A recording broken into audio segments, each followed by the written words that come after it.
trabalho como enfermeira há 14 anos, e durante esse tempo, vi de tudo dentro do hospital.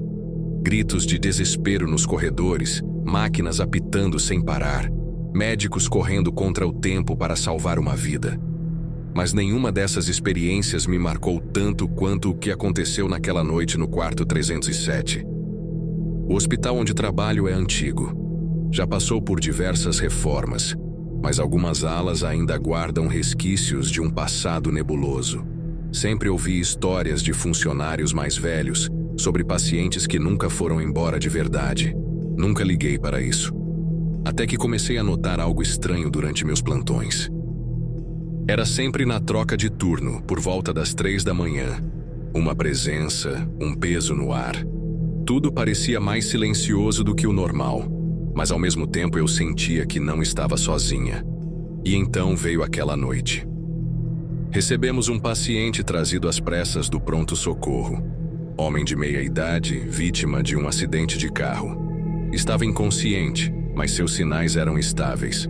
Fui encarregada de monitorá-lo, e assim que entrei no quarto 307, senti um arrepio subir pela espinha. O ar parecia denso, como se estivesse mais pesado do que o normal. Ajustei os aparelhos, conferi os sinais vitais e preparei os medicamentos. Foi quando notei algo estranho. Ele estava murmurando.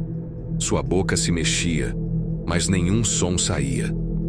Fiquei observando, tentando entender se era um reflexo involuntário ou algo mais. Então ele abriu os olhos e olhou direto para mim, mas não era um olhar normal. Havia algo ali, algo que me fez sentir como se estivesse sendo observada de dentro para fora. E então, ele sussurrou algo que fez meu coração gelar. Eu já estive aqui antes. Naquele momento, senti que havia algo profundamente errado com aquele paciente. Mas o pior ainda estava por vir. Após alguns segundos de silêncio absoluto, os monitores começaram a apitar. O ritmo cardíaco dele disparou sem explicação. Me aproximei rapidamente para ajustar os equipamentos, verificando se os eletrodos haviam se soltado. Tudo estava em ordem. Então, vi algo que me fez recuar um passo. Os lábios dele ainda se moviam, mas agora um som saía. Um murmúrio contínuo, baixo, quase imperceptível. Me inclinei para tentar entender, e foi quando percebi que ele repetia a mesma frase. Eu nunca fui embora. Eu nunca fui embora. Eu nunca fui embora. Engoli em seco e olhei para os aparelhos novamente. A frequência cardíaca oscilava de forma errática, indo de valores normais a picos alarmantes. Acionei a equipe médica, mas antes que alguém chegasse, as luzes do quarto piscaram. Não foi uma queda de energia normal. A luz piscava como se algo estivesse interferindo diretamente no circuito. O paciente se contorceu na maca e, por um instante, tive certeza de que ele tentava se levantar. Mas ele ainda estava inconsciente. Os monitores explodiram em uma cacofonia de alarmes. Quando a equipe entrou no quarto, tudo voltou ao normal. As luzes estabilizaram, os sinais vitais se ajustaram e o paciente voltou a uma inércia total, como se nada tivesse acontecido. Meus colegas me olharam confusos. Eu tentei explicar, mas tudo parecia insano demais para ser real. Conferimos os registros. Nada indicava que o paciente tivesse tido um episódio de convulsão ou qualquer reação fora do comum. Mas eu sabia o que tinha visto. E eu sabia que aquilo ainda não tinha acabado. Naquela noite, enquanto terminava meu turno, decidi olhar os prontuários antigos. Precisava entender por que aquele homem tinha dito que já esteve ali antes. O que encontrei me fez prender a respiração.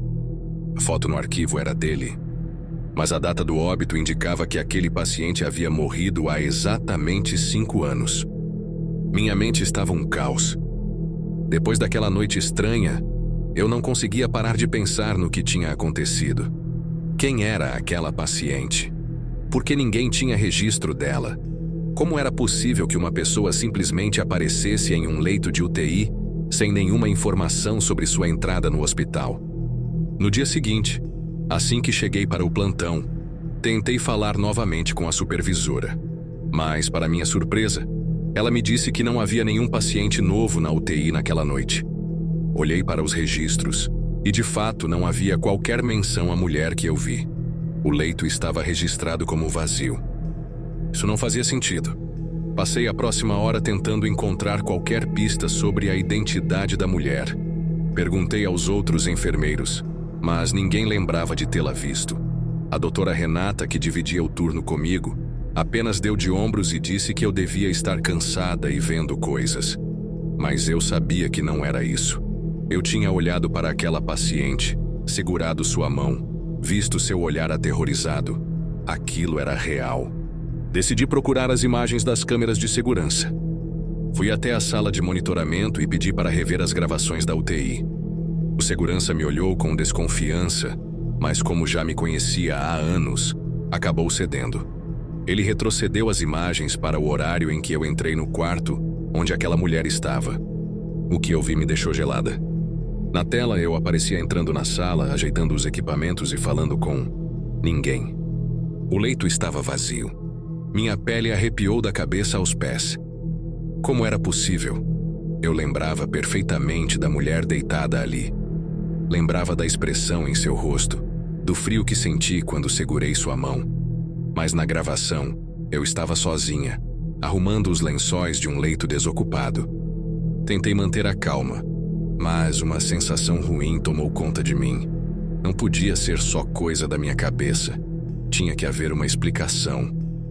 Voltei para a UTI determinada a descobrir mais sobre aquela paciente. Perguntei ao auxiliar de limpeza se ele tinha visto algo estranho na noite anterior. Ele hesitou, mas depois de muita insistência, confessou que sentiu um frio anormal ao passar pelo corredor da UTI naquela noite. Disse que achou que era o ar-condicionado, mas a sensação era diferente, como se algo estivesse ali, observando. Aquilo só reforçou meu medo. Eu não estava imaginando coisas. Decidi investigar mais a fundo. Fui até a ala administrativa do hospital e tentei acessar os registros antigos. Busquei por qualquer paciente com as características daquela mulher. Qualquer pessoa que pudesse ter falecido ali recentemente. Depois de 1 hora de busca, finalmente encontrei algo. Um caso de uma paciente chamada Marina Duarte. Ela tinha sido internada naquela mesma UTI meses atrás. A foto no prontuário me fez prender a respiração. Era ela. Marina havia sido internada em estado grave após um acidente de carro. Seu quadro era estável, mas uma falha médica acabou resultando em sua morte. Segundo o relatório, um erro na administração de medicamentos a levou a uma parada cardiorrespiratória que não pôde ser revertida a tempo. Senti um nó na garganta. Eu não sabia o que fazer com essa informação. De alguma forma, aquela mulher ainda estava ali, presa entre o mundo dos vivos e dos mortos, buscando ajuda. Mas o que eu poderia fazer por ela? Naquela noite voltei ao leito onde a vi pela primeira vez. Sentei-me ao lado da cama vazia e falei baixinho. Eu sei quem você é, Marina. Eu sei o que aconteceu com você. O ar ficou gelado de repente.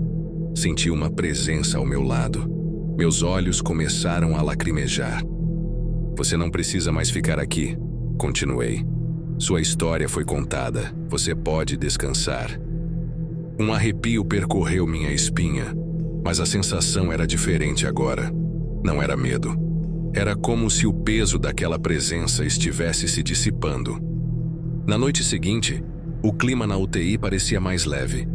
O leito onde Marina apareceu continuava vazio, mas agora não parecia mais carregar aquela energia estranha. Eu nunca mais a vi, mas de alguma forma, sabia que ela finalmente tinha encontrado paz. Depois daquela noite, nunca mais vi Helena. O hospital seguiu sua rotina, como se nada tivesse acontecido, mas para mim, nada mais era o mesmo. Nos dias seguintes, tentei encontrar qualquer registro sobre ela nos arquivos, mas era como se nunca tivesse existido. Nenhum prontuário, nenhuma ficha, nada. Falei com alguns colegas, mas ninguém parecia se lembrar de uma enfermeira com aquele nome. Apenas a senhora da limpeza que, ao ouvir minha descrição, murmurou algo antes de se afastar. Tem coisa que é melhor deixar quieta, menina. Eu deveria esquecer, seguir em frente. Mas toda noite, quando passo pelo corredor vazio do terceiro andar, sinto um frio estranho na nuca, como se alguém estivesse ali, observando. Como se Helena nunca tivesse realmente ido embora.